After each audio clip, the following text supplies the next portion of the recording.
Number 5 on this list is Villa Paula. This haunted place is located in Miami and has quite the interesting guest in the backyard. Thrillist says, this stately white mansion was originally constructed as the Cuban consulate in the mid-1920s, home to Consul Domingo Milord and his wife, Paula. The Cuban-born Paula was known to spend her days playing piano and drinking Cuban coffee until she died from complications from a leg amputation in 1932. Legend has it that Domingo interred his late wife in a sarcophagus laid in the backyard. The sarcophagus is still there now, covered by ficus tree roots and nearly impossible to reach. Whether or not it actually contains her mortal remains is debatable at best, but reports of her ghost persist. It's said her ghost is in different rooms there, says History Miami's Dr. Paul George. People who've lived at Villa Paula since have had existential kinds of experiences. Among them,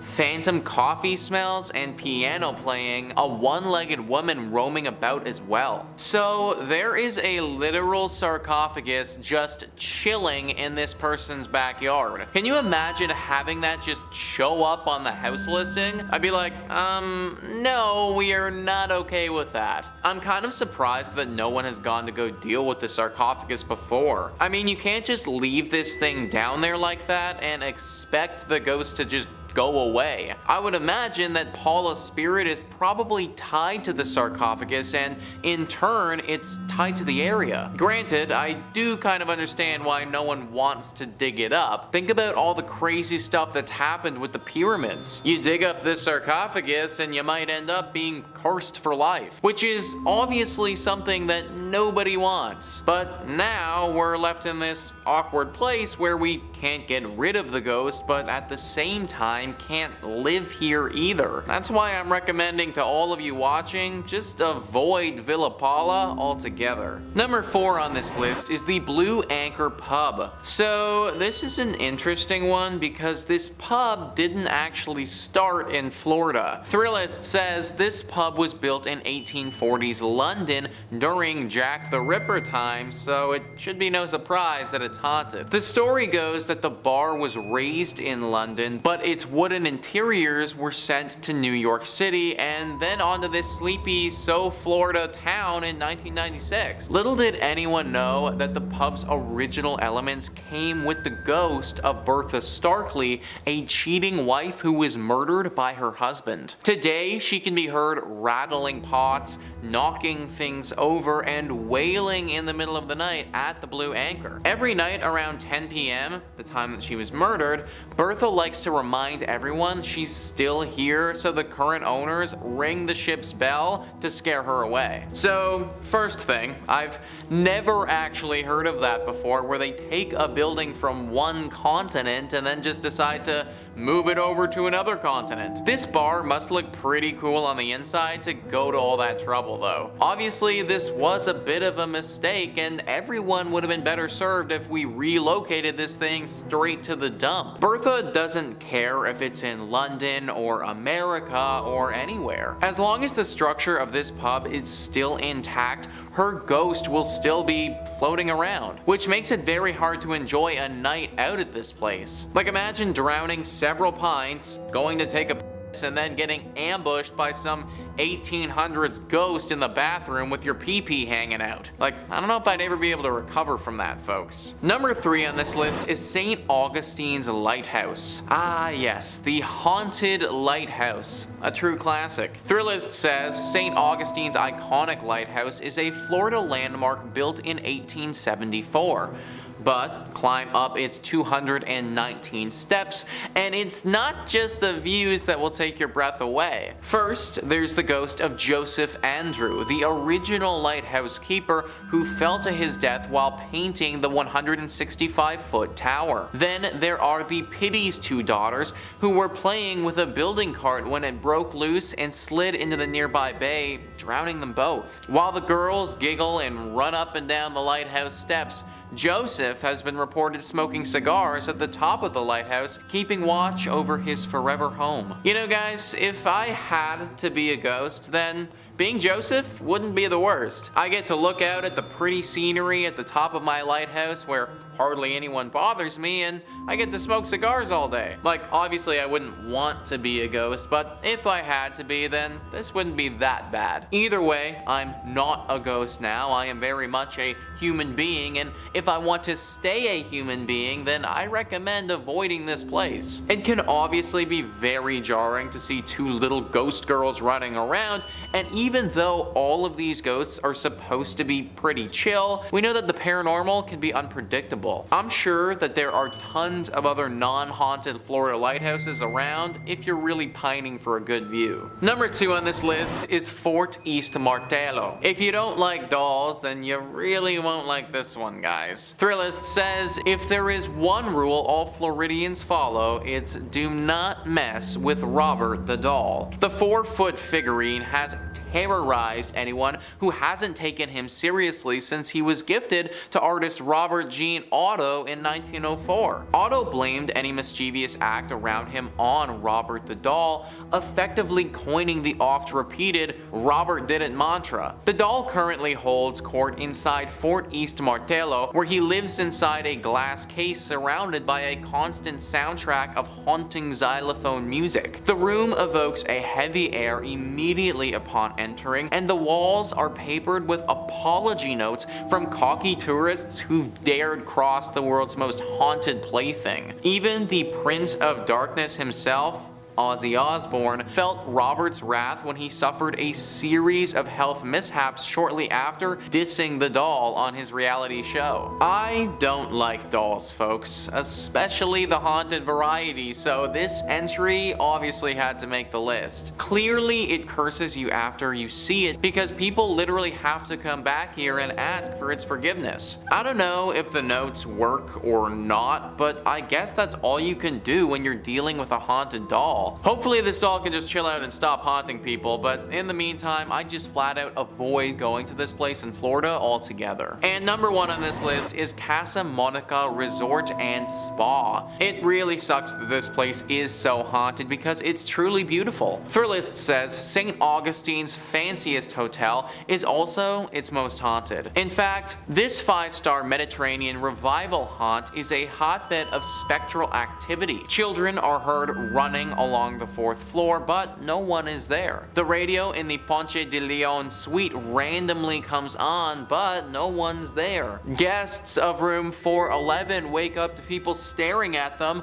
but no one's there. But it's the 3-story Flagler suite high in the tower that's most haunted. Maids have seen a child's handprint appear on the 1st floor bathroom mirror, and after knocking, one heard a man say, "We've been expecting you," from an empty bedroom. Its spookiest claim to fame, however, is the male ghost staring out of the top tower window. He's believed to be the ghost of one of 2 people, either Franklin Smith, the architect who built the hotel, or Henry Flagler, the man who purchased it. I personally don't care if it's the architect, the man who purchased it, or God. Anyone who says, "I've been waiting for you as I enter an empty bedroom," it's not the type of individual I want to be around. Also, where are these children coming from and what are those sounds? Okay, so you want to tell me a scary story where the architect of the building fell in love with his work and then when he died, his ghost stayed here.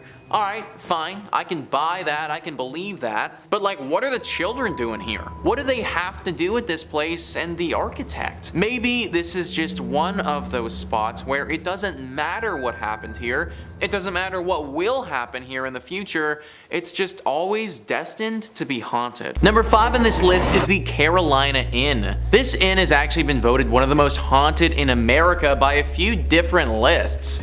The University of North Carolina says the Carolina Inn was built in 1924 and quickly became a popular hotel for visitors and graduates of the university. In 1948, the Carolina Inn's most long-lasting guests checked in and apparently never left.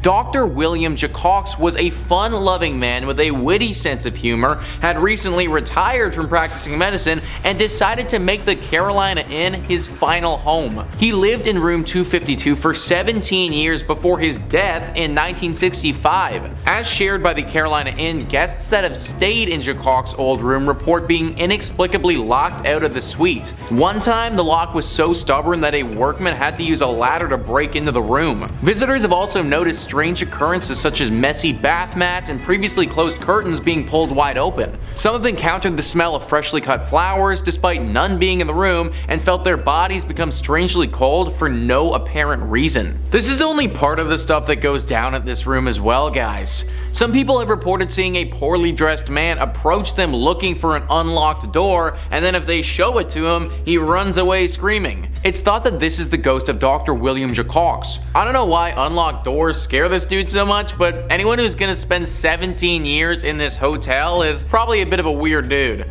Unless you want to deal with a crazy old doctor ghost messing with you all vacation, I'd stay at a different inn. Number 4 on this list is the new Hanover County Library.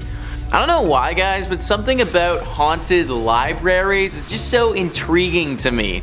Like, it just seems so mystical and mysterious, I guess. This haunted library is located right in Wilmington. There is a woman that haunts this place who's believed to be a patron. Apparently, she used to donate quite generously to this library, and in death doesn't want to leave it behind. She isn't the only ghost that walks the halls here and haunts the books. There's a male poltergeist who makes his presence quite known as well.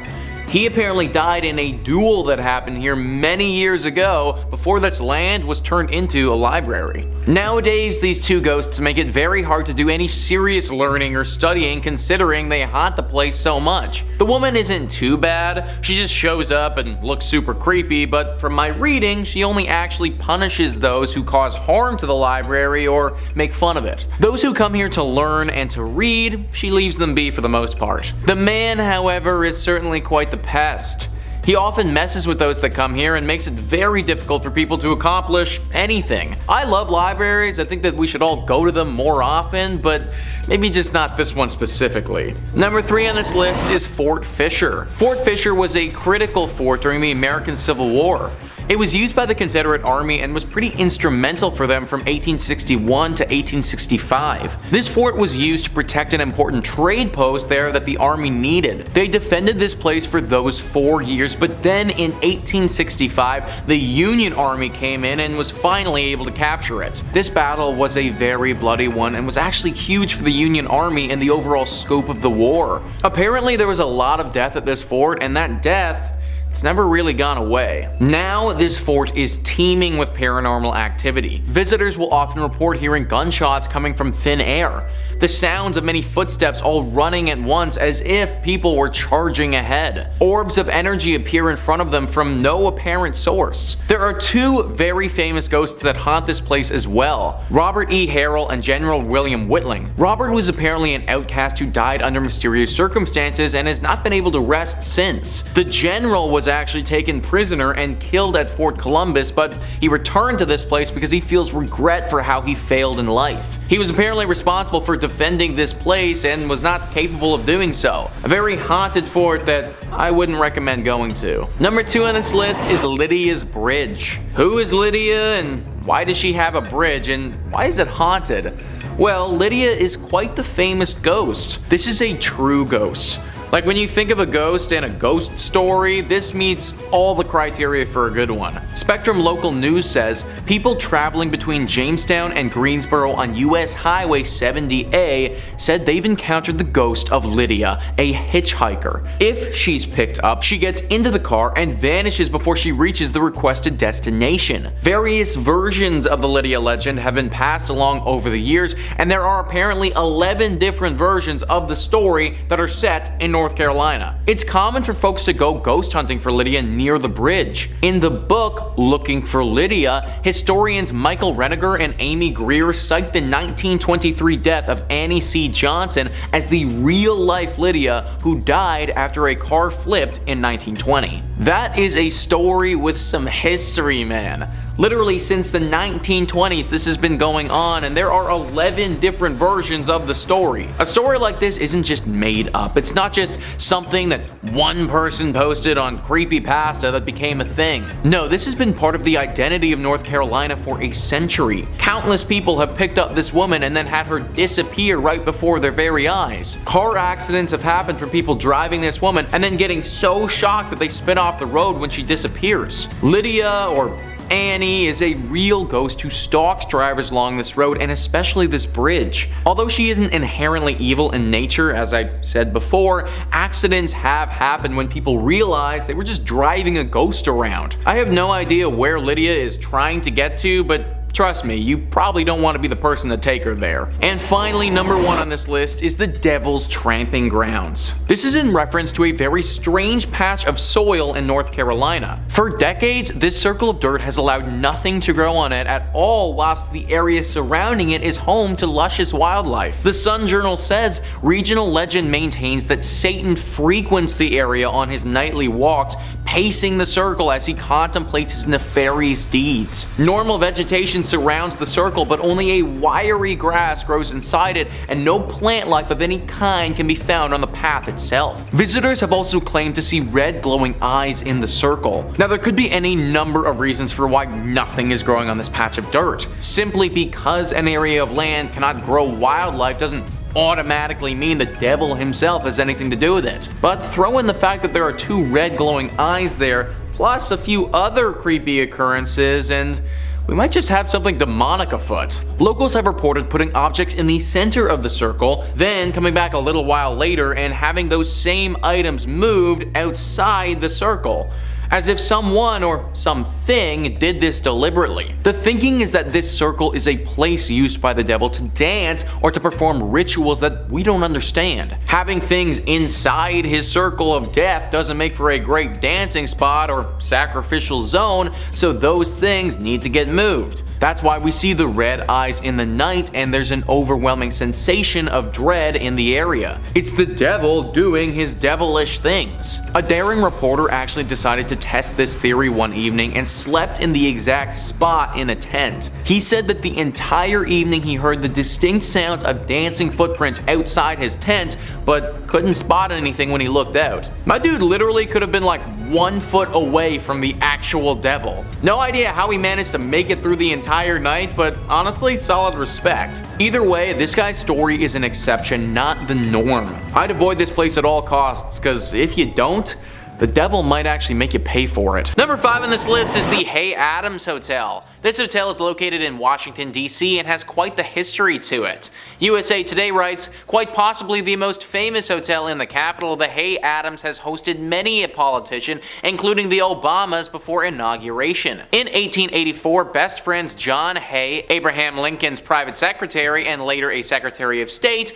and Henry Adams, the author and descendant of John Quincy, built their homes on the plot of land where the hotel now sits. In 1927, 9 years after Adams' death, the houses were razed and replaced by the hotel that stands today. Adams' wife, Marion Hooper Adams, killed herself on the site in 1885, and her spirit reportedly haunts the hotel. Guests and staff say they can hear a woman crying softly, disembodied voices, and doors opening and closing on their own. What is it about hotels and people taking their own lives? It feels like so many hotels are haunted because someone left the world far too early, and usually it was their decision to do so. Marion Hooper Adams is no exception, and she has made this hotel a very inhospitable place to stay. Sometimes you hear the faint cries of a creature or spirit and they go away, but apparently her spirit absolutely wails. All the time there are screams and crying heard. In fact, it's so repetitive that it gets less scary and more of an annoyance than anything else. People literally just can't sleep at night because they're constantly listening to her crying over how her life ended. It's also a nuisance when they find things missing all the time. Marion likes to move things and steal items. Oftentimes, the valuables of these people are gone if they leave the hotel for an extended period of time and then come back. Now, maybe this part of the legend is actually just one of the hotel workers stealing stuff and blaming it on her, but either way, things will go missing if you stay here. It's overall just a horrible experience being at this hotel for an extended period of time, and I wouldn't recommend it to anyone. Number 4 on this list is Hotel Provincial. Located in New Orleans, this hotel is teeming with paranormal energy. USA Today says the 2-story Hotel Provincial with 94 rooms in the historic French Quarter is a retreat into old New Orleans. Like many New Orleans properties, it also claims to be a popular paranormal activity hub. Like other area hotels, the property acted as a medical facility for wounded Confederate soldiers and is said to still possess their spirits. From distressed soldiers and operating doctors to pools of blood, guests have reported it all. If actually staying at the property seems too spooky, it's also a stop on many walking ghost tours of the city as well. Pools of blood, guys. Literal pools of blood. Just imagine walking in your hotel room after a long day of doing stuff, getting in your PJs, moving the comforter over to your bed to slip in, and then seeing a bunch of blood just ooze out. This has actually happened to people before. That would absolutely scar me for life if something like that ever went down. Not to mention people actually getting physically scarred when they come here. People have reported getting attacked by unknown paranormal entities while staying here, waking up to a spirit completely ravaging them and having no idea how or why it's happening. This is not the type of hotel that you want to stay at, and you will literally risk your safety if you do. Number 3 on this list is the Feiser Hotel. This one has been around for a while and has got a lot of people scared who've stayed here. Travel and Leisure says the historic Feiser Hotel opened in Milwaukee in 1893 with elegant interiors and advanced technology for the times, including electricity, individual thermostat controls, and fireproofing, making it one of the most sought-after accommodations in the city. The hotel is supposedly home to a number of spooky sightings. In fact, several MLB players have reported their own personal ghost experiences in the hotel, and some are even too scared to stay there again. So guys, I actually run a podcast all about the MLB. Because I run this podcast, I'm pretty knowledgeable about the MLB. I have literally heard of this hotel before even doing research on this video. Players will flat out refuse to play here now because they get way too scared and can't get any sleep when they're there. Then obviously when they play their game the next day, they suck because they just spent the entire night basically fending for their lives in this haunted hotel. It's really too bad that it has to be this way because this is apparently one of the nicer hotels in Milwaukee. It's definitely one of the oldest, and back then it was the best place to stay if you wanted a luxurious night. Hopefully the ghosts that reside here eventually leave and we can all enjoy it once again without getting completely haunted. Number 2 on this list is the Emily Morgan Hotel. The Emily Morgan Hotel is located in Texas and is probably the most haunted in that entire state. It wasn't always the lovely and renovated hotel that it is today. Prior to this being a beautiful place to stay, this was actually a hospital and a place for doctors to stay. Obviously, during that period, it saw a lot of illness and death, and that has tainted the space. But believe it or not though, this isn't the only set of tragedies that this location has seen. Before it was a hospital, before it was anything at all, on this very site where the hotel currently sits was the Battle of the Alamo. The Battle of the Alamo was one of the most critical battles in the Texas Revolution. The battle lasted for 13 brutal days in 1836. It was between the Mexican soldiers and the Texan soldiers. The Mexican soldiers won out and killed every single one of the Texan soldiers who were there defending their fort. This battle is one of the most famous in American history for how horrible and brutal it was. It's no wonder that the land here is haunted and will infect basically anything that's built here. It also doesn't help when the hotel used to be a hospital which saw its fair share of horrible things too. Nowadays, this hotel has a whole cast of paranormal characters. Soldiers from back in the day have been spotted roaming around the halls, and patients and doctors as well. There have even been a few occasions where people have reported having visions of being on the battlefield as if they were transported there. Definitely not the spot to be staying on your vacay to Texas. And finally, number 1 on this list is La Fonda on the Plaza. This is a hotel located in New Mexico that has been host to plenty of tragedies. Travel and Leisure says this beautiful Santa Fe, New Mexico hotel has an incredibly rich history. Since 1609, a number of inns have been located on this very site, but a handful of events may be the cause of continued hauntings.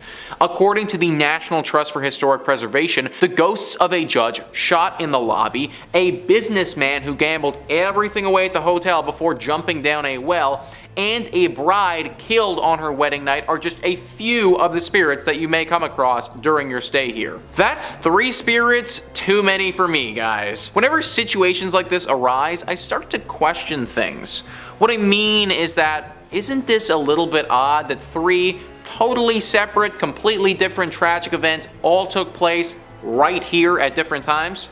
Sure, it could be a coincidence, but it seems like a rather sad one if you ask me. Maybe there was always something about this space that was just a little off. Maybe people who come here just get hit with horrible luck. Maybe this hotel was built on some sort of ancient ground that it shouldn't have been built on, and this is the horrible reaction. I obviously can't say for sure, but something's fishy about this hotel, and I wouldn't recommend checking it out if I was you. Kicking off the list at number 5, the Mission of San Miguel, 1610. The birthplace and historic site, the original San Miguel Church was most likely built shortly after the founding of Santa Fe in 1610, and is claimed to have been the first ever church built in America. Churches are already creaky and creepy, then this is the oldest one in the States? Okay, here we go. This church was built right across the Santa Fe River in the area referred to as the Barrio de Analco, which was inhabited mainly by the native population for the past 1,000 years. The San Miguel mission was first mentioned in writing in 1628, indicating it was in use at that point as both a mission and a school. Although intended as a mission, the Spanish also used it as their parish church until the parroquia was completed. The original San Miguel church was probably much smaller than the structure present, with more of a rectangular apse, a slightly raised sanctuary, and a simple front elevation with no towers at all. The surviving foundations were excavated and closely researched by Bruce Ellis and Stanley Stubbs in 1955. Although the present building dates from 1710, it has undergone a multitude of significant structural changes since its infamous riot in which partially destroyed the building during the Pueblo Revolt of 1680. This was an uprising of mostly the indigenous Pueblo peoples against the Spanish colonizers in Santa Fe de Nuevo Mexico. The Pueblo Revolt killed around 400 Spaniards and drove the remaining 2,000 settlers out of the province, which is where the creepy stuff kinda sits around. Since its construction, there have been over 300 years of ghostly apparitions seen at these ruins. You can never really pinpoint a specific person at this location, but there are numerous sightings that have been documented over the years, ranging from ghost horses, dragging sounds, and loud bangs resembling warfare. The San Miguel Chapel still stands after 400 years due to its local, national, and international community that has supported its preservation and history. Everybody chipping in. I love it. Little TLC. I bet you this is also where you see ghosts on different floors that used to be there or behind walls that don't even exist anymore. Like, are they bound by these structures forever? They're just like...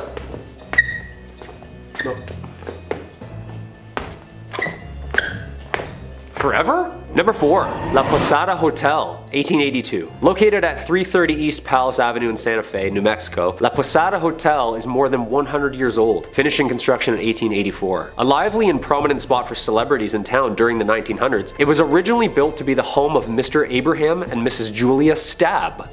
Perfect last name for the start of something scary. Stabb. A prominent businessman and German immigrant, Abraham had constructed this beautiful Grand French Second Empire estate ready to make a life working with his brother Zodak in business and eventually settling down in this historic town, with the mansion acting as a social hub for both the business and celebrity events. It is said that the Stabbs have 7 children, one of which died at birth, and which in fact led Miss Stabb to a depressed self-exile state, dying at the age of only 52. The mansion was converted into a hotel in 1936, shortly after the rubble of the Depression had cleared, and it is said that Julia herself haunts the rooms of La Posada Hotel. Guests have made claims to hear voices in vacant bedrooms, lights flickering on and off, and even doors slamming in the middle of the night. Voices saying things like, "I'm in here." It's never just like casual and calm, like, "Oh yeah, just leave the door open, I'm in here, come on in." It's always a creepy whisper in here, like, "I'm in here."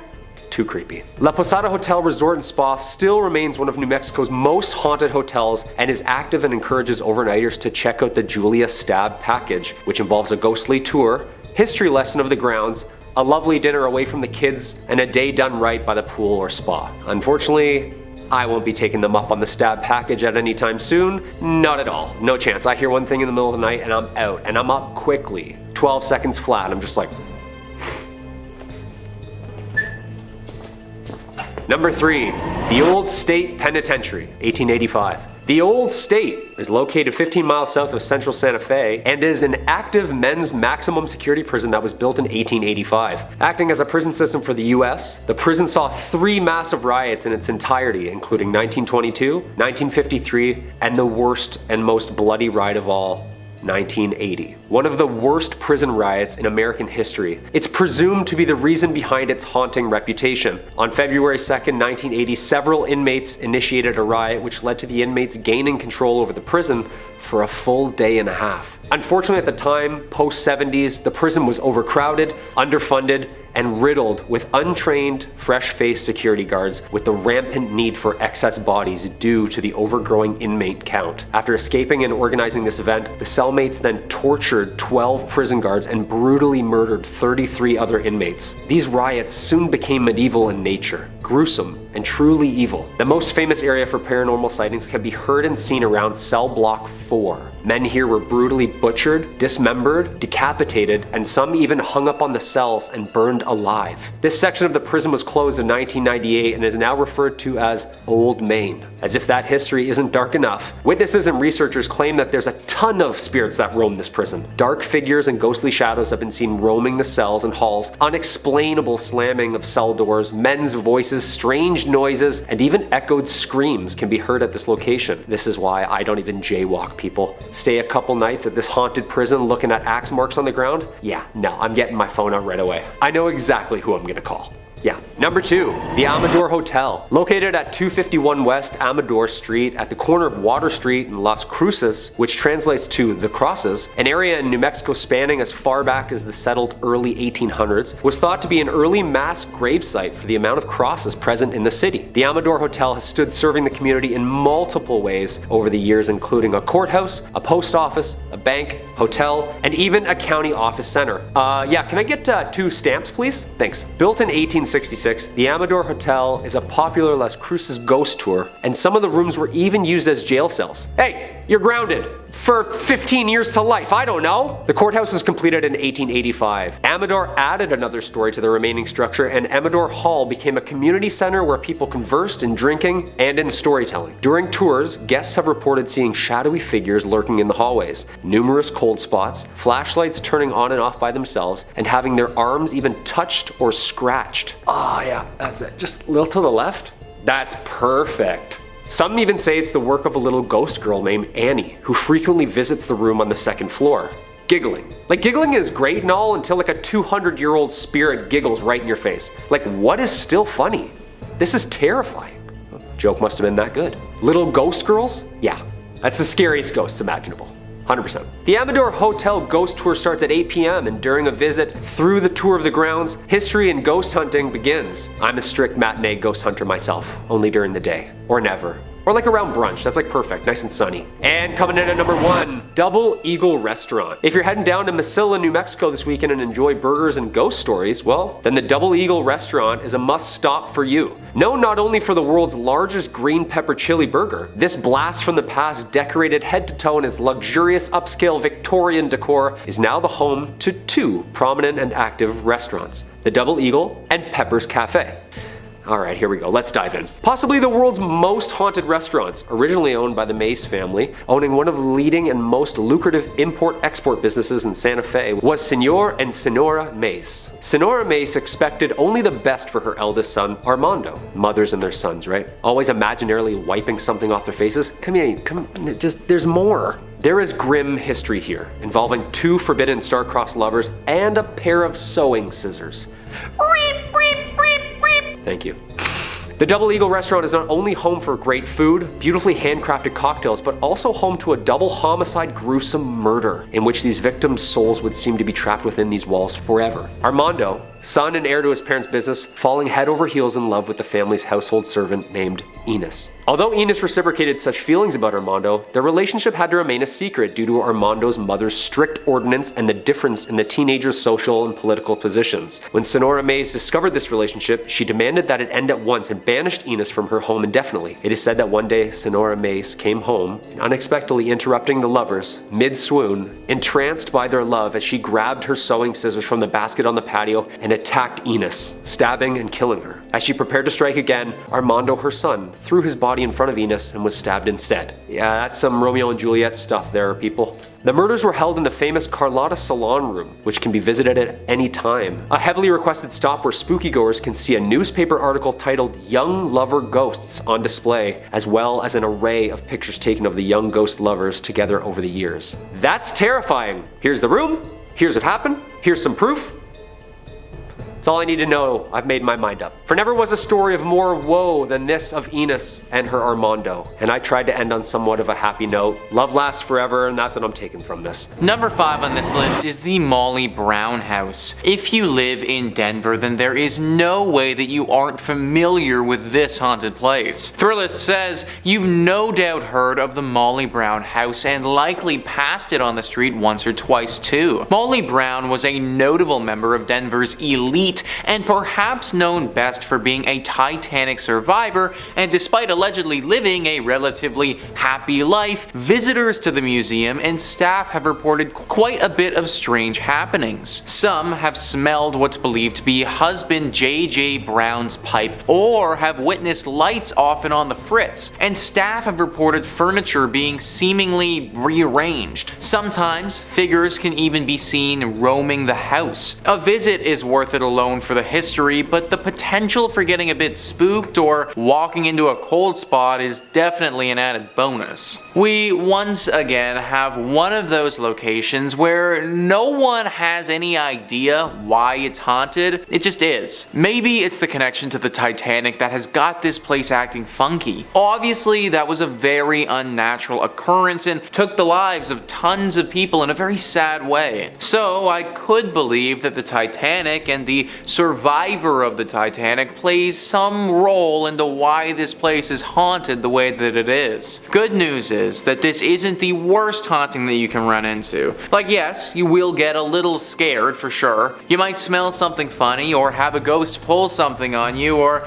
even maybe have small valuables go missing. But ultimately, you probably shouldn't be dragged to the underworld here by some shadow demon or anything like that. So I guess if you were to visit any place on this list, then this one wouldn't be the worst. Just be prepared for what's coming, because if you aren't, then it could leave you with some serious mental trauma. Number 4 on this list is Phantom Canyon Road. You need to be very careful on this road because there is a good chance you could suffer a serious crash if you aren't. Thrillist says a haunted road is one thing, but a haunted road in Colorado means you're likely on the edge of a mountain and at some serious elevation. Phantom Canyon Road is a detour off the Gold Belt Tour byway connecting Cripple Creek and Florence, and was originally the railroad for that route. As you drive along, you can clearly see the ghost towns of Wilbur, Adelaide, and Glenbrook, and legend has it that the reason for Phantom Canyon's name is credited to sightings of a man wearing a prison uniform walking along the tracks in the 1890s. The man supposedly had been executed at the Colorado State Penitentiary a few days earlier. So yeah guys, you better have your wits about you, because if you don't, this ghost might come out and startle the crap out of you, and then the next thing you know, you're gonna be face deep into a tree somewhere. It also just adds to the horror ambiance that you're driving past several ghost towns along the way. Like, of course, they just had to be on the side of the road as you're also getting stalked by this ghost prisoner. No one really knows what this prisoner wants with you, but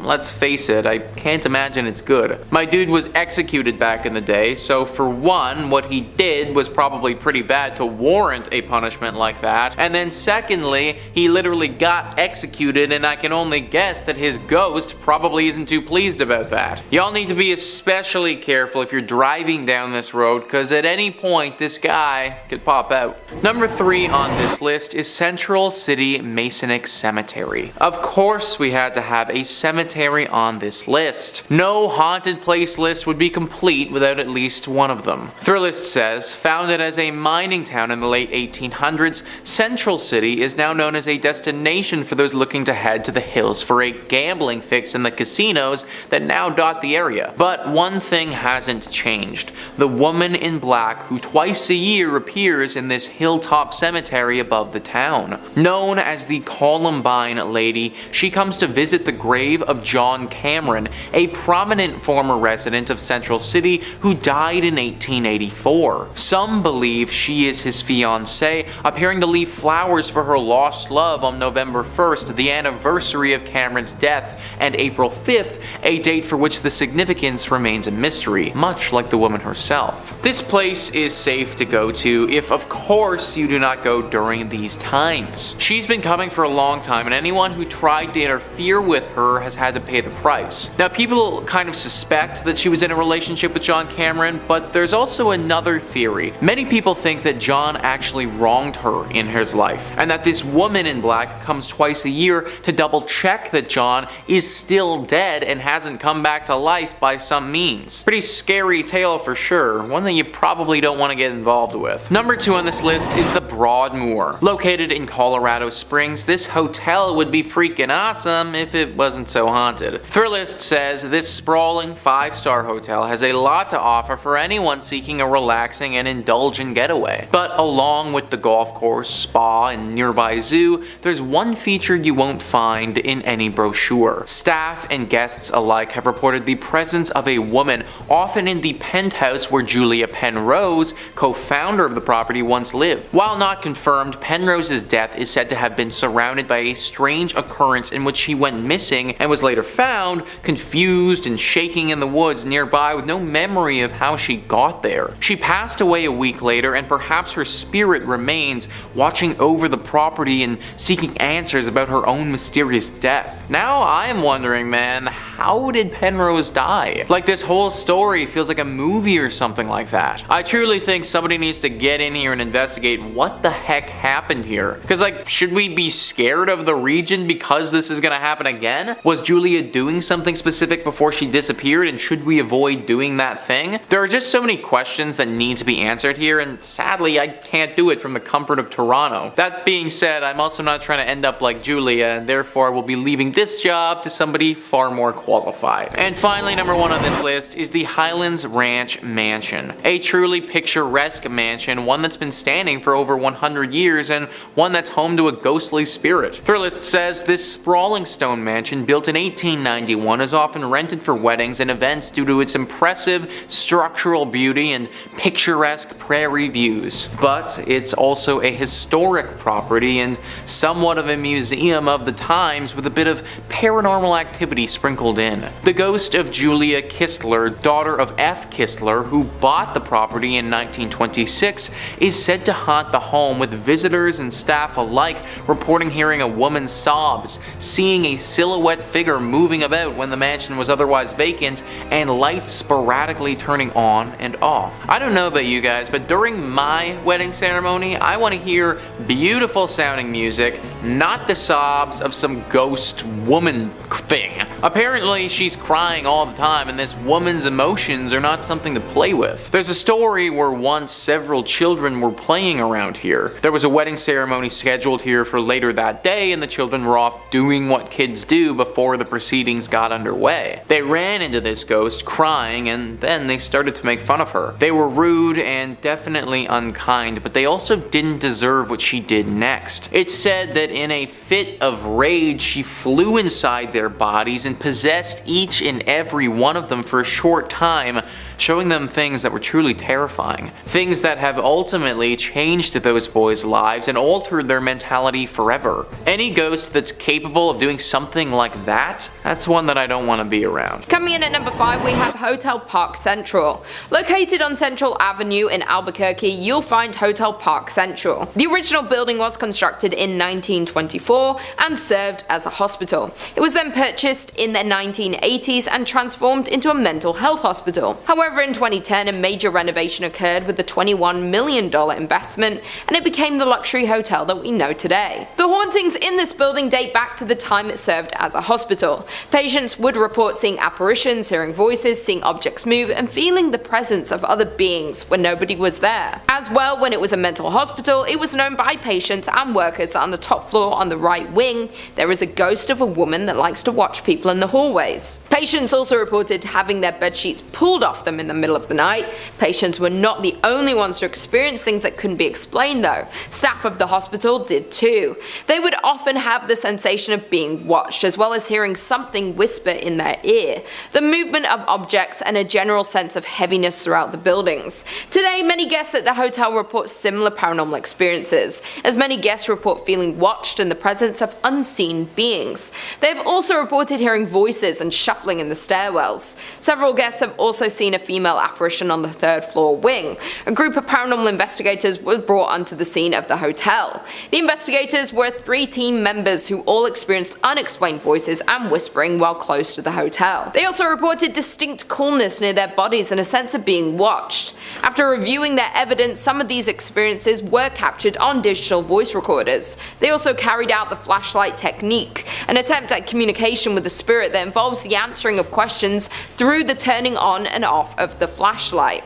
This was a success, with several responses captured on video. In at number 4 we have the St. James Hotel. Built in 1972 by Henry Lambert, the St. James Hotel was established. Found in Cimarron, New Mexico, the hotel is known to be one of the most haunted places in America. The St. James Hotel is said to remain host to several restless spirits. Both the owners and the hotel guests will tell you that many unexplained events haunt it. Several psychics have visited the hotel and specifically identified 3 spirits and many others who passed through to relive their experiences. The hotel's second floor is the most active, with stories of cold spots and the smell of cigar smoke lingering in the halls. A prior manager commented about the spirits that linger in the hotel and said, "You never see them, but you do feel and hear them." Another report from a former owner states that she walked into the dining room and saw a pleasant-looking cowboy standing behind her in the mirror on the front of the bar. The spiritual activity of the hotel has been featured on the popular television show Unsolved Mysteries and A Current Affair. Room 18 at the hotel is kept locked because it houses the ghost of an ill-tempered Thomas James Wright,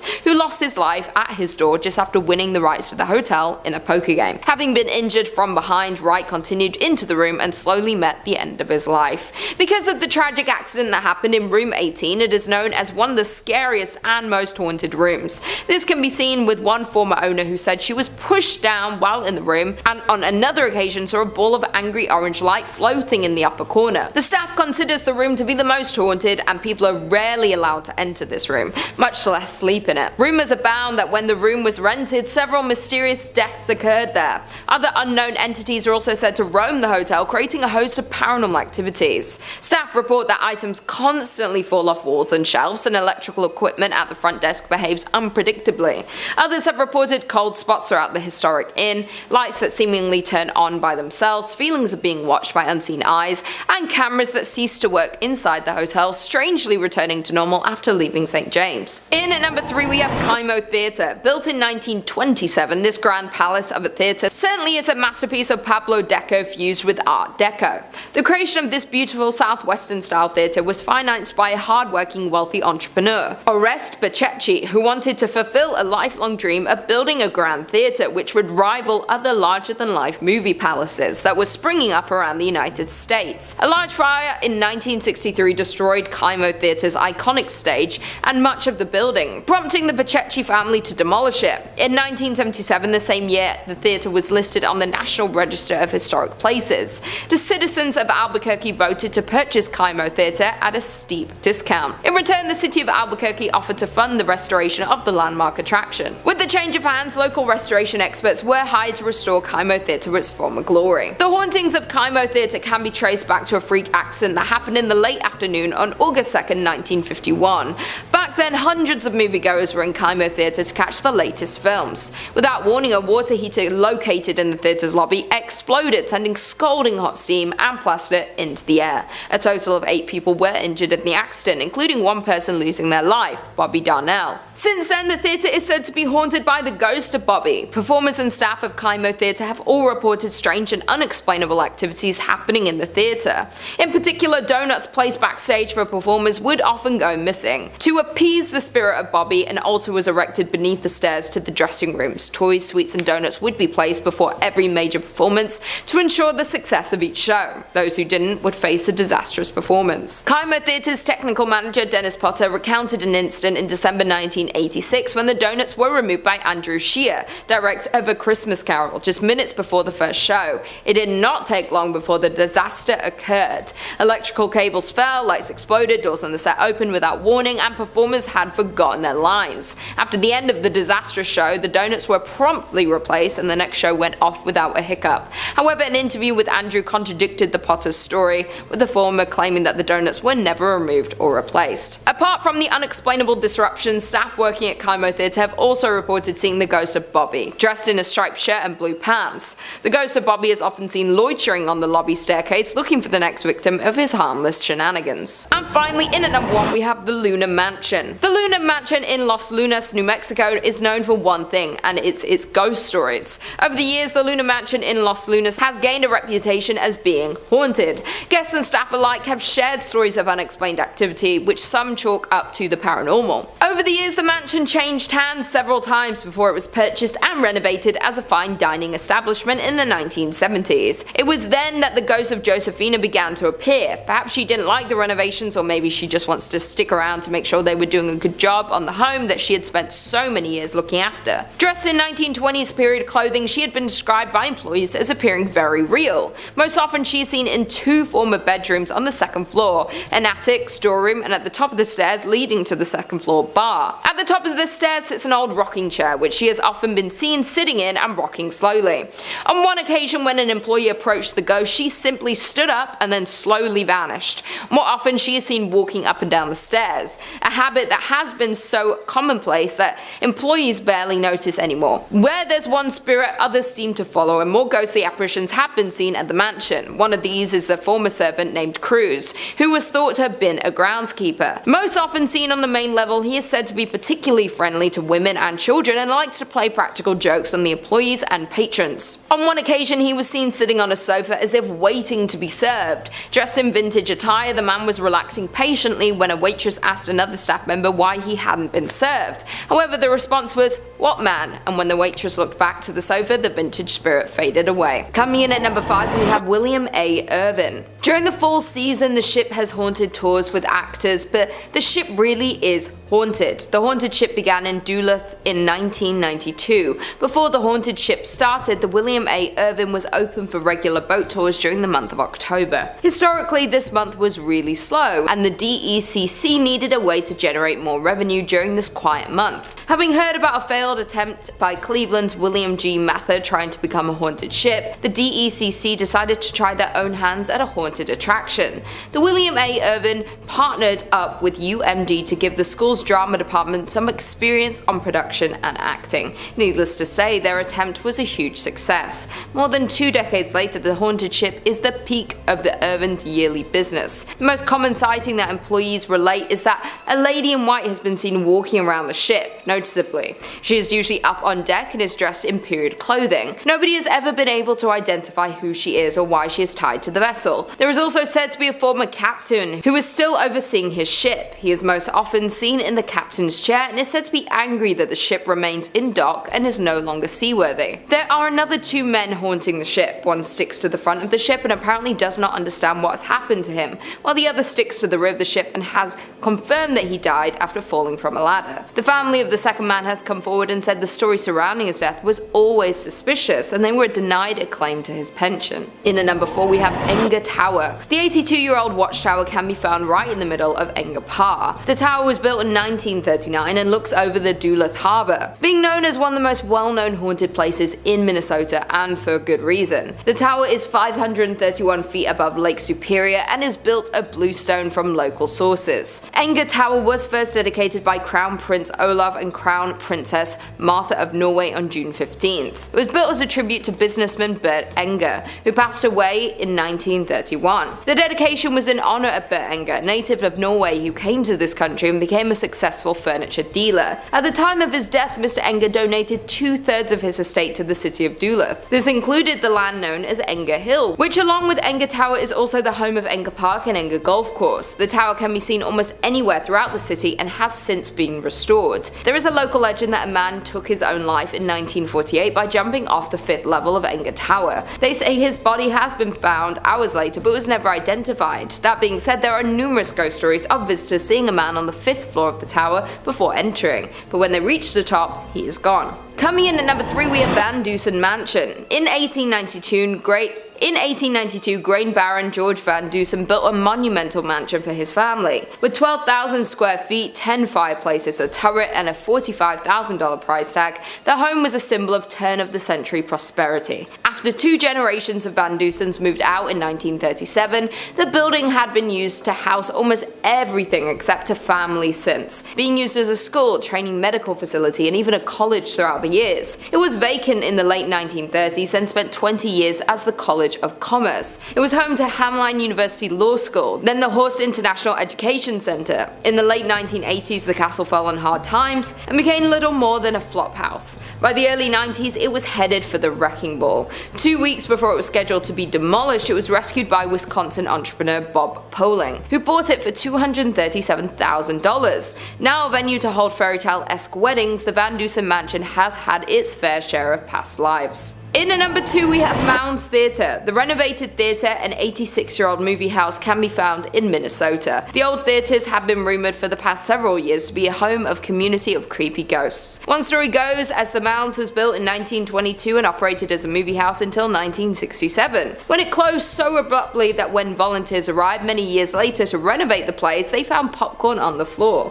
The subject of paranormal TV shows and professional ghost hunting investigations, the theater is allegedly haunted by a trio of ghosts: a happy little girl who bounces a ball on stage, a cursed old man who lurks in the shadowy corners of the projection booth, and a crestfallen usher who walks up and down the aisles in search of his lost love. The ghosts in the theaters are so active that the owner had a party of 4 Ghostbusters in a projection room sit in one dark and stormy October night. The dim light was extinguished and the room grew chilled. The owner stated that as the 4 sat silently awaiting their fate, shivering in the dark, and all at once there was the sound of a man crying. When investigating the sounds of the crying man, they found a shadow figure in the corner of the room. The figure reported having black glittering eyes and an aura of anger. Because of the odd ghost encounter and negative energy, they had to abruptly end the ghost investigation before it was too late. Another former owner who reopened the theatre in 2001 claims that the spirits of the theatre have gone physical and grabbed them while they were working late at night. Some paranormal investigators have left with claw marks on their backs, but the scariest ghost of them all is considered the young girl. This is the theatre's most notorious ghost and is seen in a pink dress, often bouncing a ball on the stage. And finally, in at number 1, we have Anoka State Hospital. Located in Anoka town is the Anoka State Hospital, which is arguably the most haunted place in Minnesota. The Anoka Hospital was the first state asylum for individuals that were deemed insane. The building was established in 1898 and opened in 1900 to admit patients from other state asylums that had become too crowded. The first 100 patients were males from St. Peter's State Hospital and were considered to be chronic incurables, men who had lost their minds due to heredity, causes, or environment. In 1906, 115 women were also transferred to the asylum from St. Peter's State Hospital. Residents were not to receive any type of treatment at this asylum, as this was the final stop for them until they passed away. And passed they did. A total of 86 of the original patients were buried in numbered graves in the asylum cemetery. The original name of the institution was Anoka State Asylum, but in an attempt to soften the image, they changed its name in 1937 to the Anoka State Hospital. Although the name was kinder and gentler, treatment at the facility was not. Patients were subjected to medical experiments and suffered both mental and physical harm. The original hospital complex closed in 1999 and residents were transferred to a new facility located close by. The buildings and property were then given to Anoka County to use for offices and to house the county workhouse. The remainder of the buildings were closed and boarded up. With such a terrifying past, it is no wonder that the Anoka State Hospital has been rumored to house the spirits of past patients. Former employees have reported that while unusual paranormal occurrences happen throughout the buildings, the most paranormal activities are linked to the tunnels located below the buildings. These tunnels were used as a way of transferring patients from one building to another without risking escape. Ironically, many patients believed these tunnels would lead them to freedom, and so they tried to escape by going down into them, but after a few twists and turns, escapees realized that the tunnels were more of a maze than an escape route. Without an understanding of where each tunnel went and how they joined together, it was easy to get hopelessly lost in them. Several escapees became so disorientated and distraught that they took the only way out that they felt was left to them and ended their lives. For years, employees would report hearing footsteps trudging through the tunnels, stopping, pausing. There was also reports of whispering and low voices in conversation, but the words were not understood. The paranormal activities became so rampant that most employees refused to use the tunnels because they were just too eerie. Today, only maintenance and security are allowed in them. Today, the county owns the buildings that made up the former insane asylum complex. Although the complex was eligible for the National Register of Historic Places, it appears that time has passed. The current buildings are in a state of extreme disrepair. In at number 5, we have Palmer House Hotel. This hotel is not only considered the most haunted place in Minnesota, but to some, it's considered the most haunted place in America. Located in Sauk Center, the hotel has been visited by paranormal activity investigators from across the country. Recently, the ghost hunter from the Travel Channel, Ghost Adventures, even investigated the hotel. A brothel that went by the name of the Sauk Center House occupied the current grounds of the Palmer Hotel, but the Sauk Center House burned down in 1900, and the Palmer was built in its place the following year. The Palmer Hotel was established in 1901 and is notorious for its permanent ghost residence. The most reported ghost in the hotel is named Lucy, who resides in room 17. Legend has it that Lucy was an adult worker that frequented the past building of the Sauk Center House. Though Lucy endured a terrible accident of losing her life at the hands of one of her clients. Even though this happened in the building, the Palmer Hotel can't seem to get rid of the spirit of Lucy. The ghost of Lucy is said to dislike men by slamming the room door of male guests. Some reports her slamming the room door so hard it rattles the artwork on the wall and aggressively drops the temperature. During a recent investigation, a Chicago ghost hunting outfit allegedly recorded a temperature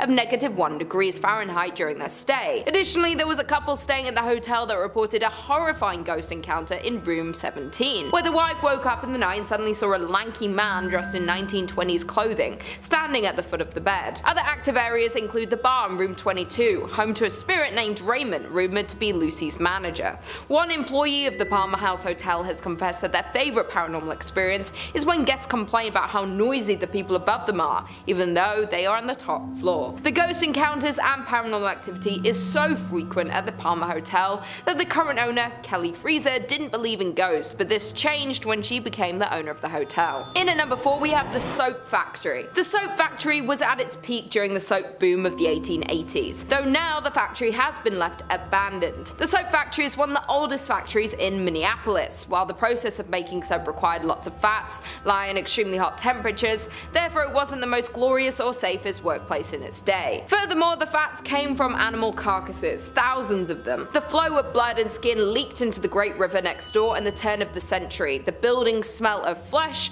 made it a hot spot for stray dogs that the city paid to be rounded up and sent to the end of their life. If that's not creepy enough, there are legends regarding malpractice taking place at the factory, with animal fats from local restaurants taken to be made into soap. And there were also rumors of child labor at the factory. But whatever you choose to believe, there is no denying that the site contains negative energy. Now the basement of the abandoned factory is used for haunted tours. The tour is so scary in fact that guests have to sign a waiver and have to be 18 to go on the tour. In at number 3, we have First Avenue. Located in downtown Minneapolis, the building, which is now home to this nightclub, has a rounded front, is painted black, and has white stars on its sidewalls with the names of many of the musical talents who have done shows in one of these 3 event rooms found inside. Before it was famous for being a nightclub, the First Avenue was a Greyhound depot. The First Avenue legend has to do with the building's former self, the Great Art Deco Greyhound Bus Center that opened on 7th Street in 1937. The story goes that a young woman went to the station to meet her boyfriend who was returning home from World War II. When she was informed that he had died in combat, she ran into the restroom and ended her life due to heartbreak. In recent years, multiple First Avenue staffers have reported seeing a ghost in the washroom. The ghost has been reportedly described as a woman always in a green army jacket and sometimes seen dancing at the club along with other ghosts. Legend says that many homeless people died in the bus station as well, and they can be seen dancing with the women. There have been reports of another spirit haunting the nightclub. The staffers nicknamed this spirit Slippy. While this particular ghost is said to make a balloon appear from nowhere which then floats up and down the staircase on its own. Dave Schrader, a paranormal investigator, visited First Avenue to assess the paranormal activity in the building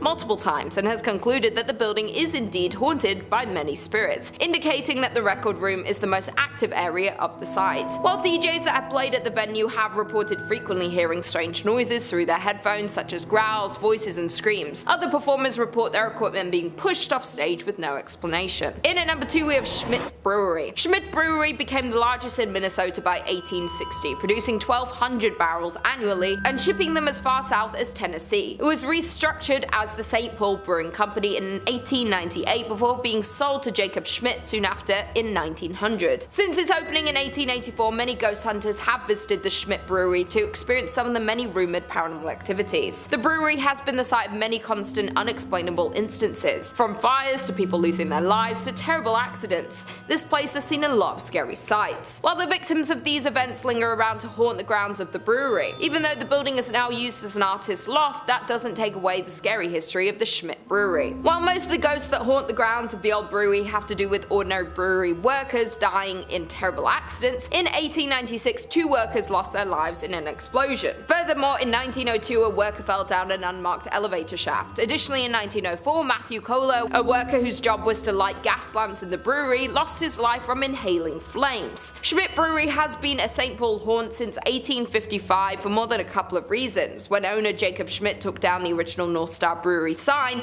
replacing it with his namesake, Jacob Schmidt Brewing Company. The entire brewery burned down a year later in 1900. Plenty of other bad luck would also follow on the grounds of the brewery, suspected due to the tragic death of many workers of the brewery. And finally, in at number 1 we have Four Pals Restaurant. Known as the most haunted restaurant in Minnesota, the Four Pal has a tragic story. Located in St. Paul, Four Pals was a high-end restaurant located in Irvine Park, and the restaurant is a beautiful Victorian mansion. Sadly though, the restaurant is now permanently closed. The dark stories about Four Pals Restaurant hint that the historic mansion is seriously haunted. As the story goes, back in the late 1800s, Joseph Fourpau had an affair with the mansion's maid, Molly. It was not long before his wife discovered this relationship and love for Mary. Therefore, the wife became extremely jealous of the servant and assigned Molly to do chores that would keep her away from the bedrooms and away from Joseph. Molly became pregnant and Joseph ended the affair, but Molly was so distraught about the whole situation that she ended her life. According to reports, she ended her life in the attic. Joseph was upset when he heard the news about Molly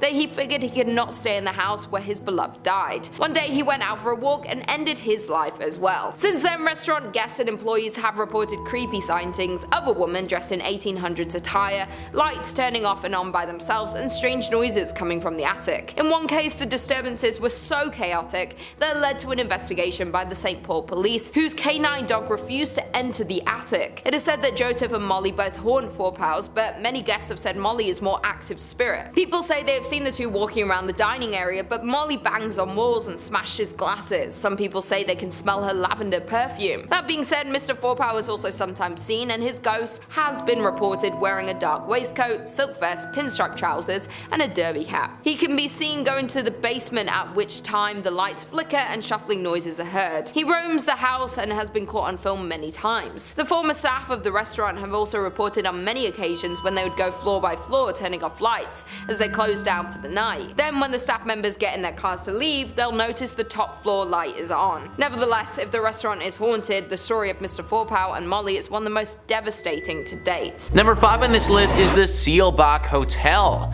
Seelbach Hotel is located in the heart of Louisville and has been there for quite some time. Virginia Travel Tips says, in 1905 the Seelbach Hotel in Louisville opened its doors. For more than a century, this exquisite historic hotel has functioned as one of Kentucky's most important historical landmarks. The hotel, on the other hand, is notorious for its ghostly activity. Patricia Wilson, the Lady in Blue, is one of the hotel's most famous sightings. She was a woman who had recently divorced her spouse and intended to meet him later at Seelbach to try and work out their differences. Unfortunately, her husband died in a car accident and never showed up. She was devastated by the loss and she died not long after that. As a result, guests notice a woman in a blue outfit strolling around the hotel. Other ghosts have been reported at the hotel, and they include a woman dressed in old, worn-out clothing who was approached by a staff member attempting to communicate with her, but then she disappeared.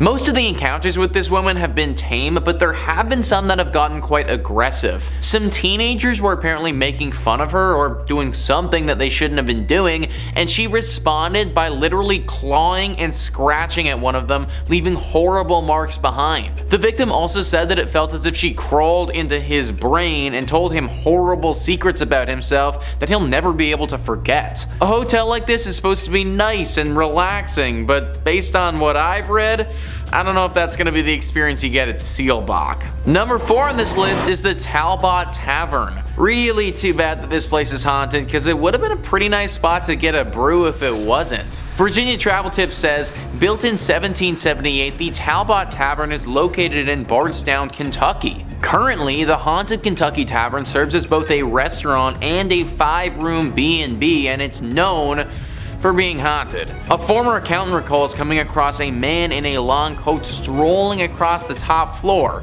He then turned to face her and began laughing uncontrollably. Another famous hotel resident was the lady in white who forced a couple to flee the hotel in the middle of the night since she was hovering over them while sleeping. Many workers and visitors to the residence have related accounts such as orbs floating around the rooms, flashes of lights without cameras being seen, objects moving on their own, and doors opening and closing when no one's in the building. I, for one, am not trying to wake up to a ghost just hovering over me, guys.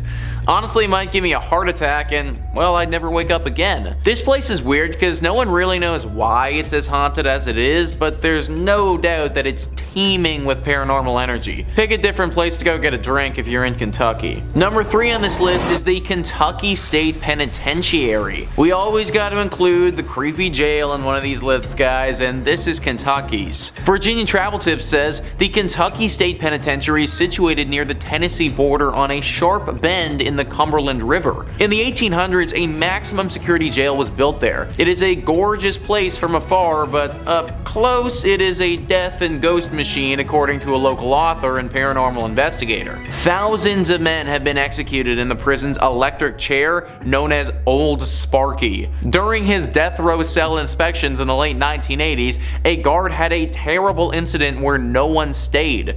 He was greeted by a prisoner who was reading the Bible. When he returned to his office, he asked about the prisoner's meal, only to discover that no one was in that cell. When he returned to the cell, he discovered that it was empty except for a small Bible on the floor. Yeah, kinda weird. More strange occurrences were recorded around the institution, with many reporting seeing a reflection of an inmate who attempted to shock them. Okay, so honestly guys, I want to take this as seriously as possible, but Old Sparky? Like, imagine dying in a thing called Old Sparky. Like, I think it's meant to electrocute people, but why does the killing chair sound so cute? Kinda sounds like something that you name your dog, not a murder weapon. Anyways, Old Sparky has certainly done its job though, and now the place is super haunted. Most of the prisons we talk about on this channel you can go visit if you like, because they're all typically abandoned. That's not the case with this one though. The Kentucky State Penitentiary is still fully operational and has tons of prisoners in it. Not only do these people have to chill in jail, but it just so happens that their jail is also haunted. Number 2 on this list is Mammoth Cave. So we actually spoke about Mammoth Cave on this channel before in our series about top 5 terrifying caves where evil awaits, so if that interests you, then go check it out. It made that list because it was super haunted, and naturally it has to make this one as well. It is, as you'd expect, located in Kentucky. It is the biggest cave in the state by far, which is why it's named Mammoth Cave. Most of the cave has been unexplored, which is kind of nuts considering we've already seen about 400 miles of it up until this point. This has been an area of interest to people for thousands of years. Back 4,000 years ago, it's believed that people used this cave to bury their dead. This was the first encounter this cavern saw of death, but it definitely wasn't the last. After the War of 1812, these caves were sold off and used as a place to mine salt. The workers of these mines were slaves and oftentimes were worked to death down there. After the salt had been mined, this place functioned as a spot for sick tuberculosis victims to go. Obviously, this created more death in this place and just contributed to what is a very haunted area now. Today we get an array of ghostly apparitions popping up to people. Ghosts from all the way back 4,000 years ago have been seen, still lingering and clinging on to this cavern. People have seen the visions of slaves calling out for help and ghosts of sickly individuals as well. H.P. Lovecraft, one of the most famous fantasy horror writers, was inspired by this cave. Anything that inspired that guy is probably a spot that you want to avoid. And finally, number 1 on this list is Nada Tunnel. What is it about tunnels that's just so creepy? It feels like there are a few locations in the world that seem to attract paranormal activity, and tunnels are definitely right up there. Virginia Travel Tips says Nada Tunnel, also known as the Gateway to Red River Gorge, is located in Powell County, Kentucky. Works of a one-lane tunnel on a two-way road began in 1910 and concluded in 1911. Drills and dynamite were used to rip through the limestone rock during construction, and one worker died while attempting to dissolve a stick of frozen dynamite by placing it next to the fire,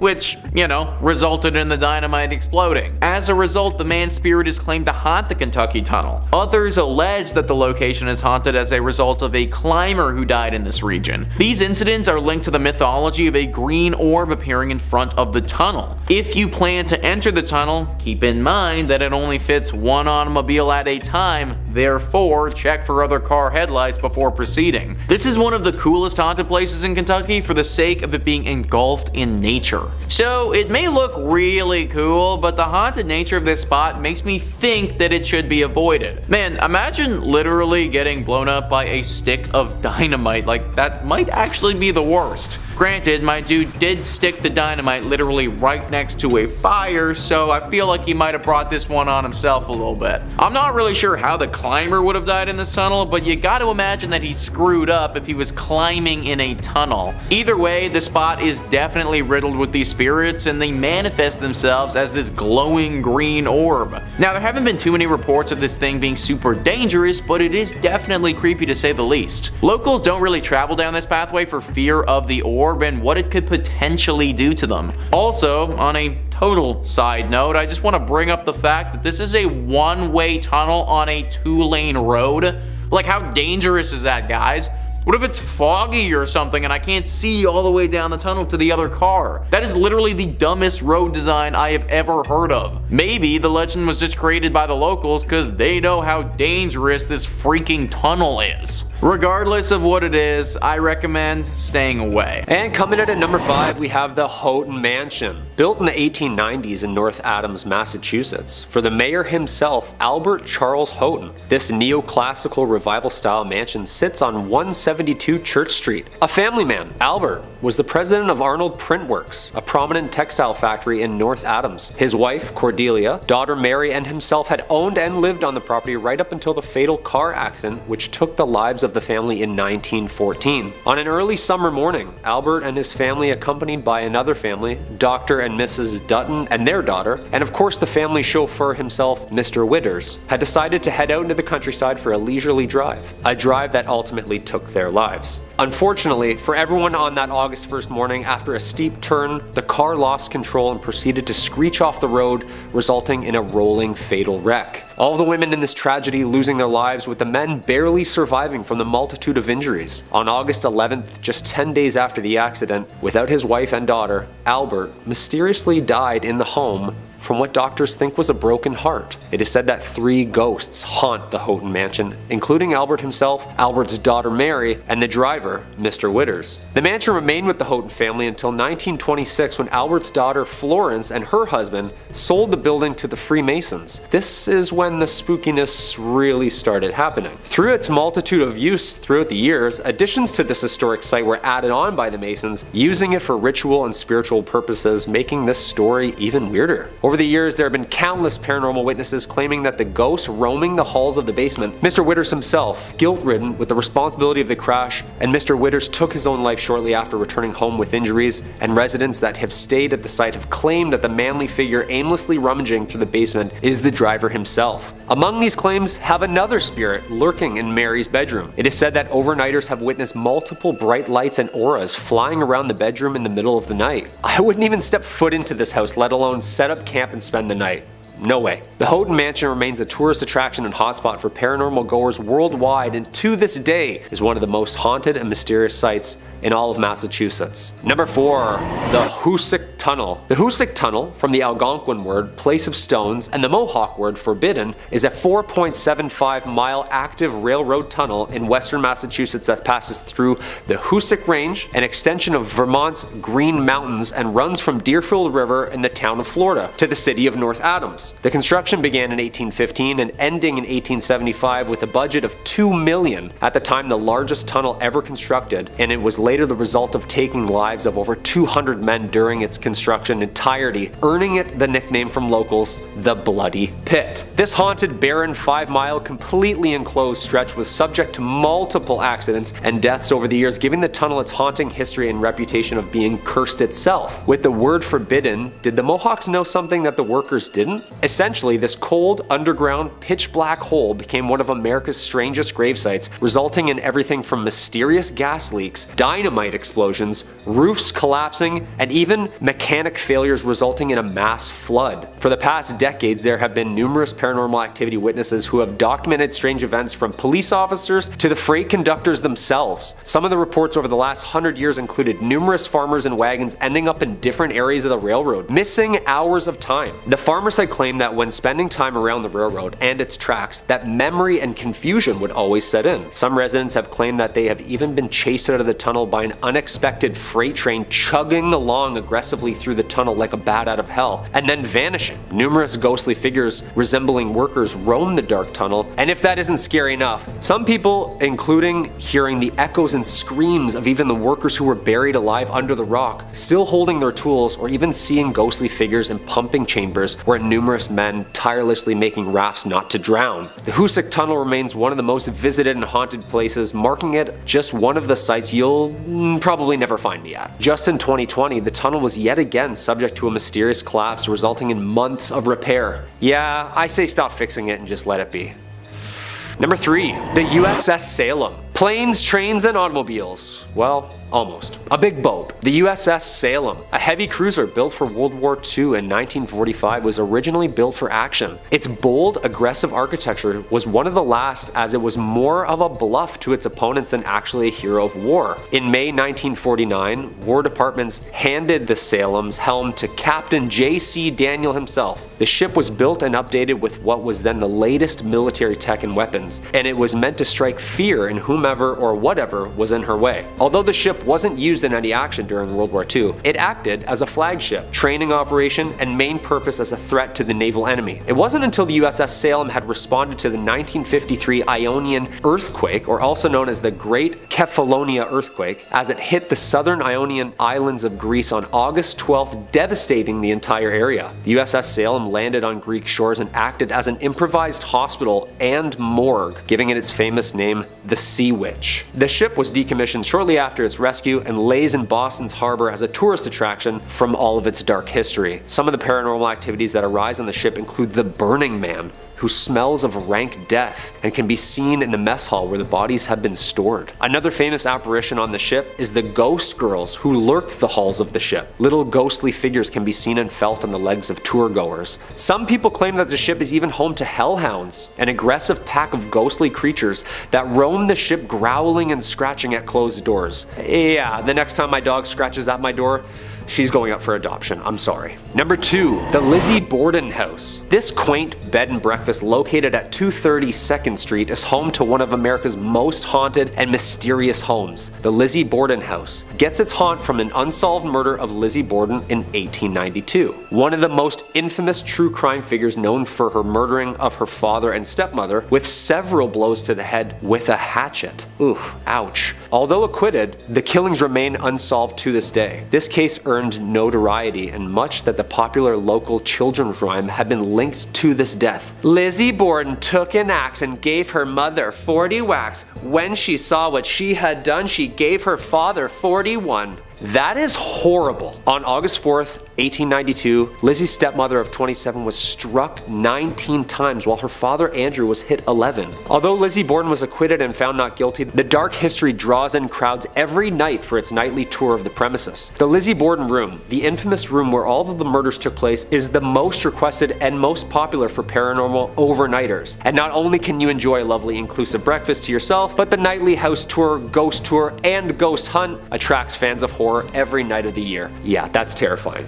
And there's a jingle to it. I don't like that at all. And coming in at number 1, the Salem Witch Trials. We can't talk about haunted places in Massachusetts if we're not going to bring up the witch trials. And I'm not talking about Sabrina the Teenage Witches, or anything of cute of that nature. These famously documented witch trials need no introduction, and unfortunately lays way to one of the most horrific events based in truth. The site of mass hysteria and hangings of supposed witches took place here and occurred in colonial Massachusetts between 1692 and 1693. More than 200 people were accused of practicing witchcraft, or better known back then as the devil's magic, and 20 were ultimately executed. Eventually, the colony admitted the trials were a mistake and compensated the families of those convicted. Okay, yeah, sorry. I just thought when you sneezed, you didn't say bless you, so I already don't like you, so I figured you were a witch. I'm really sorry. Since then, the story of the trials has become famous in paranoia and injustice, and it continues to baffle researchers to this day. We all know the famous play written by American playwright Arthur Miller in 1953, The Crucible, depicting the mass hysteria and drama during these trials. This was the perfect time if you didn't like someone that a strategic and untimely sinister accusation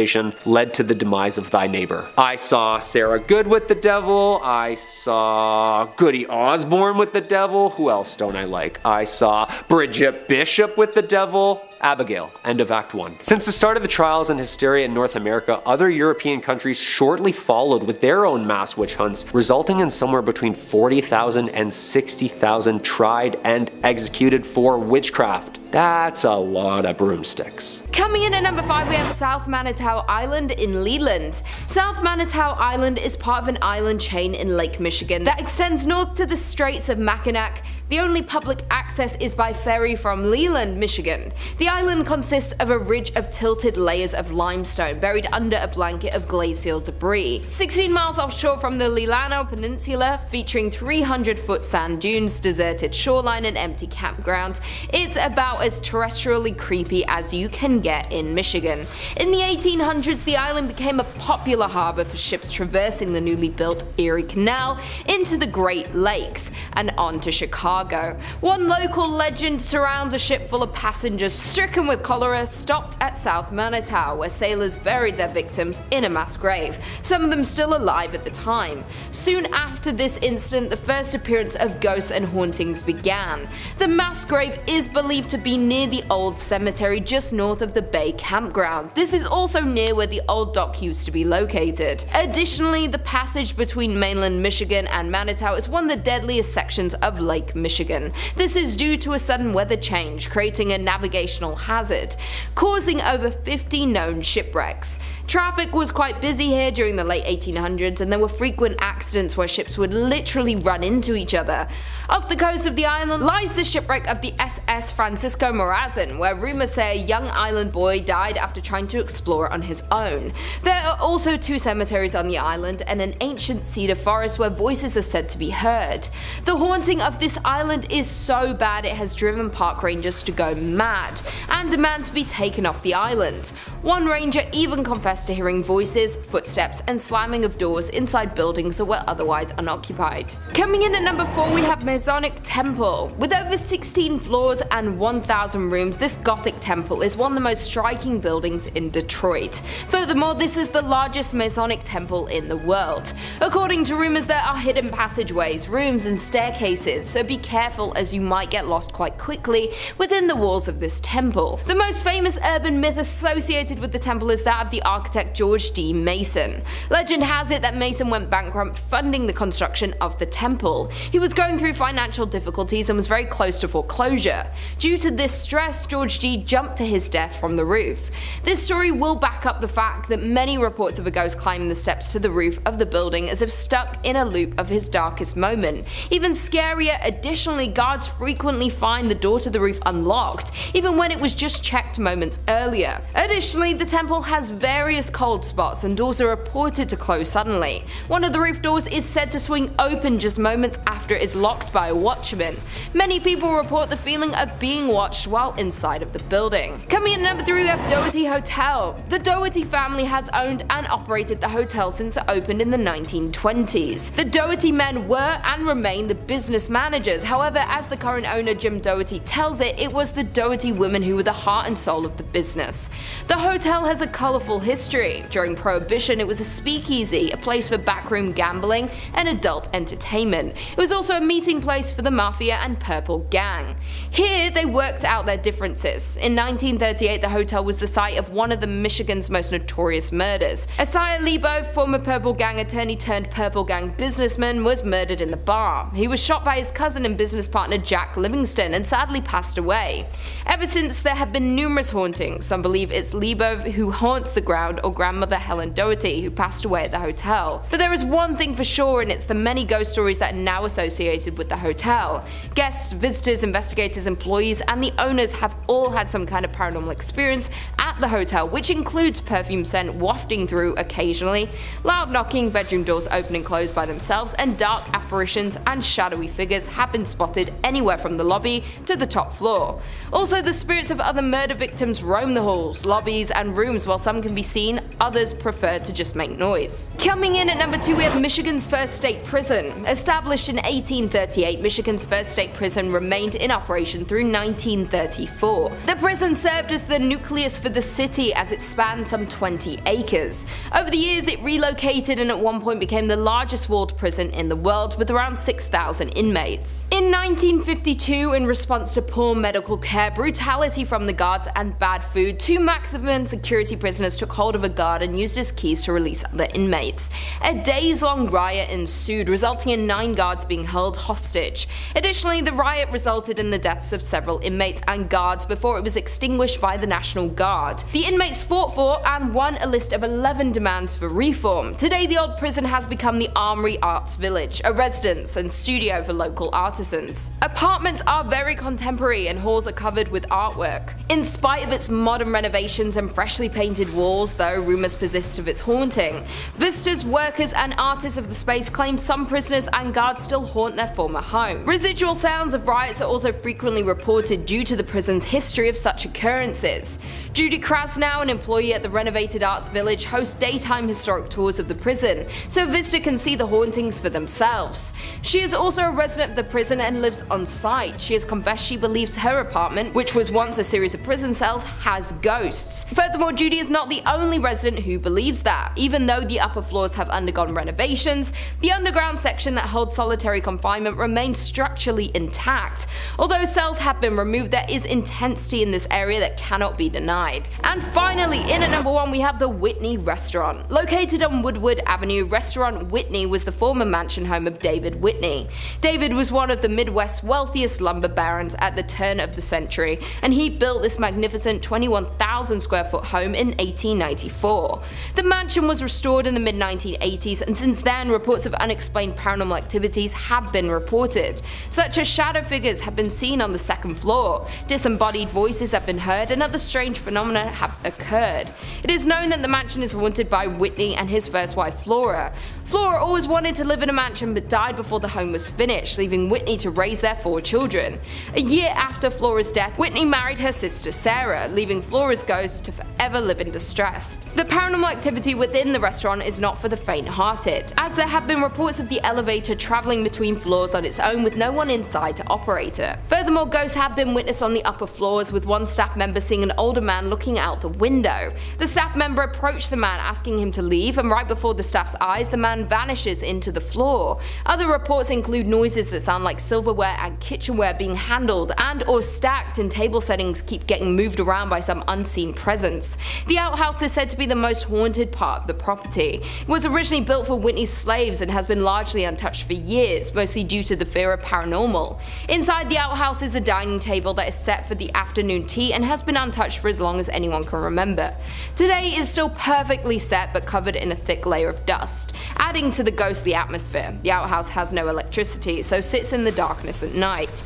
A tour guide who once worked at the Whitney insisted that the building was haunted for his experiences working there.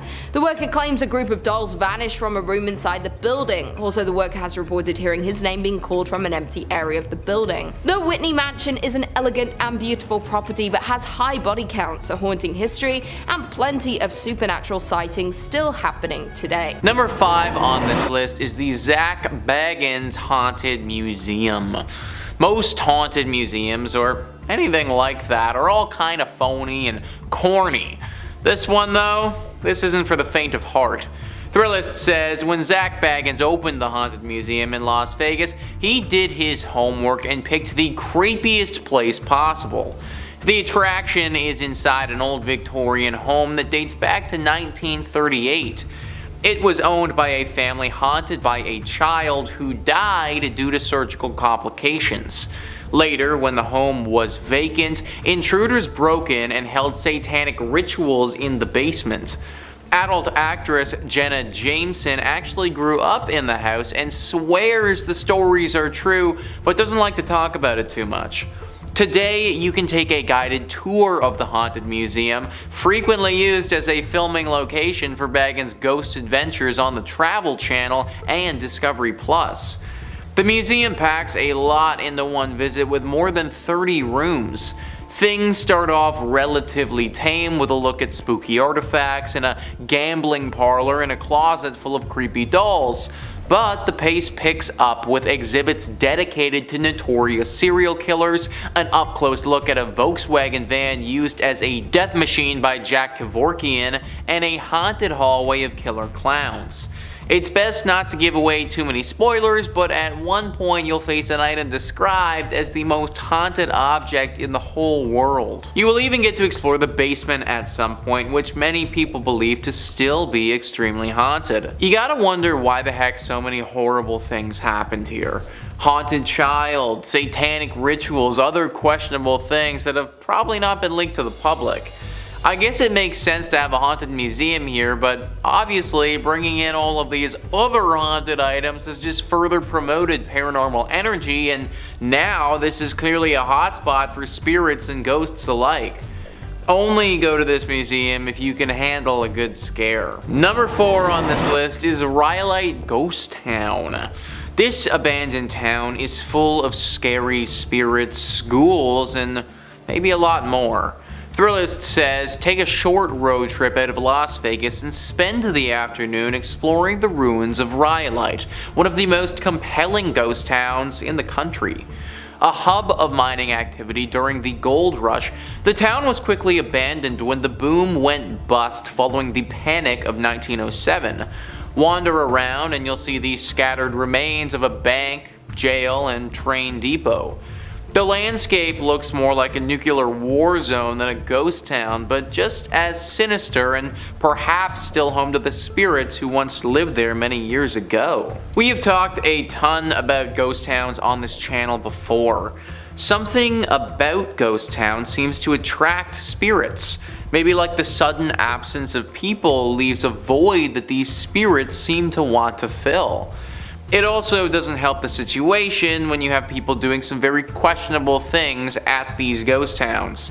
Considering they are totally abandoned and out of the way, ghost towns make for some pretty good places to have some covert meetings and deals go down.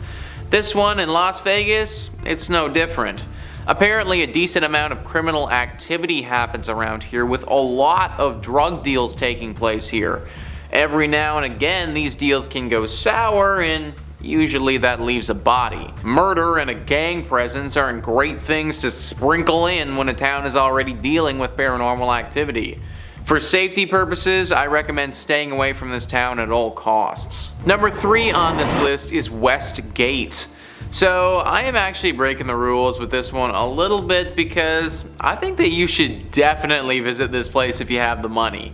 Thrillist says some Las Vegas residencies never quite end. Elvis Presley redefined what it meant to be a superstar entertainer in this town with more than 600 shows over 7 years at the International Hotel, which became the Las Vegas Hilton and is now the Westgate. The property continues to honor the king with a statue in the hotel lobby.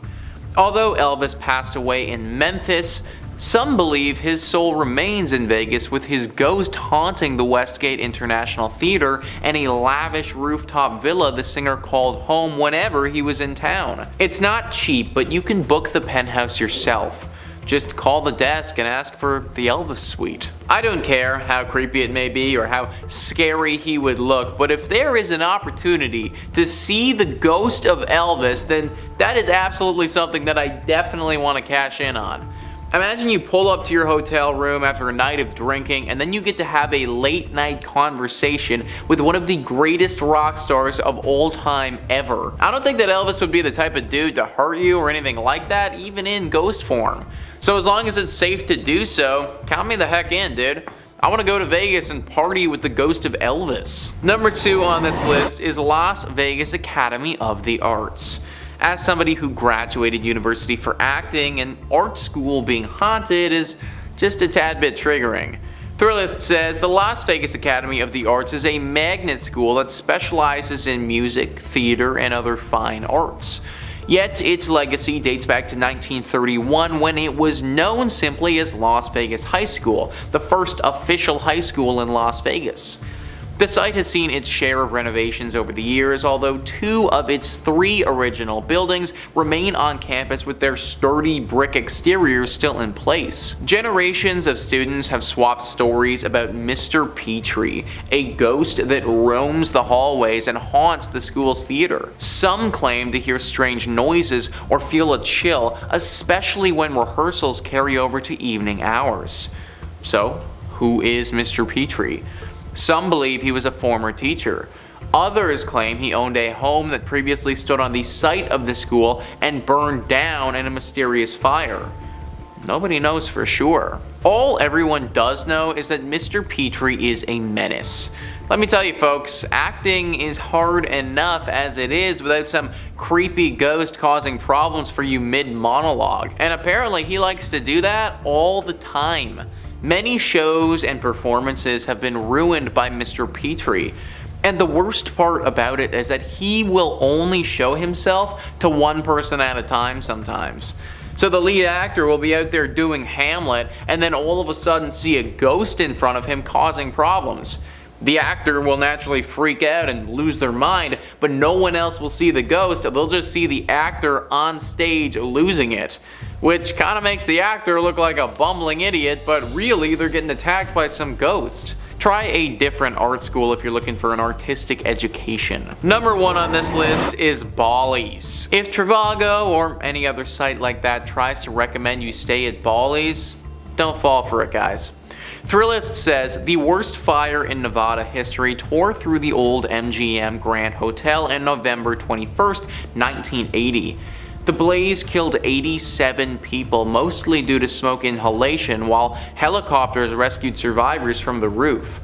The property was eventually sold and renamed Bally's, while a new version of the MGM Grand reopened a few blocks south on the Strip. The tower engulfed in the fire is still part of the hotel, and guests sometimes claim to see unusual shadows in hallways, hear strange noises, and notice furniture that mysteriously moves in the rooms, especially on higher floors that saw the worst of the flames. Many believe the strange activity is caused by the spirits of those who didn't survive the tragedy.